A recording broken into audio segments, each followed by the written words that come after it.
చాలా మంది షాపింగ్ చేస్తూ ఉంటారు. వాళ్ళకి చాలా కన్‌ఫ్యూజింగ్ ఉంటుంది. 10 షాప్స్ తిరుగుతూ ఉంటారు. ఇది బావుంది, ఇది బావుంది, ఇది అన్నీ సెలెక్ట్ చేసుకుంటారు. కానీ ఏది పర్చేస్ చేయాలో వాళ్ళకి అర్థం కాదు. అలాంటప్పుడు వాళ్ళు ఎలాంటి జాగ్రత్తలు తీసుకోవాలి? అది కూడా మల్టిపుల్‌గా మళ్ళీ నెక్స్ట్ యూజ్ చేసేలాగా కూడా ఉండాలి. వన్ టైమ్ కాకుండా. అలాంటప్పుడు మీరిచ్చే సలహా ఏంటి?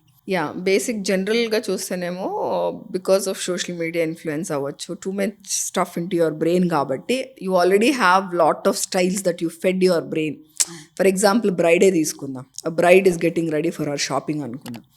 డెఫినెట్గా స్క్రోల్ చేయిందే ఆర్ ఎక్కడ నెట్లో చూడకుండా she don't prepare herself. Okay, అంటే even though she has her own self styling, self identity, at that point of time she want to have the best కాబట్టి she goes and searches for the best things.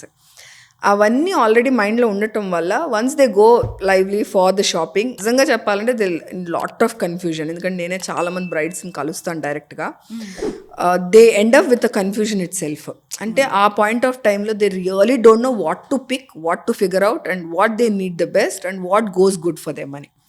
Okay, so నేను వాళ్ళకి ఇచ్చే చిన్న tip ఏంటంటే కనుక first బ్రెయిన్ని clear చేసుకోండి. Okay, before you go for a wedding shopping create a list. Okay, list of outfits what you want అనేది.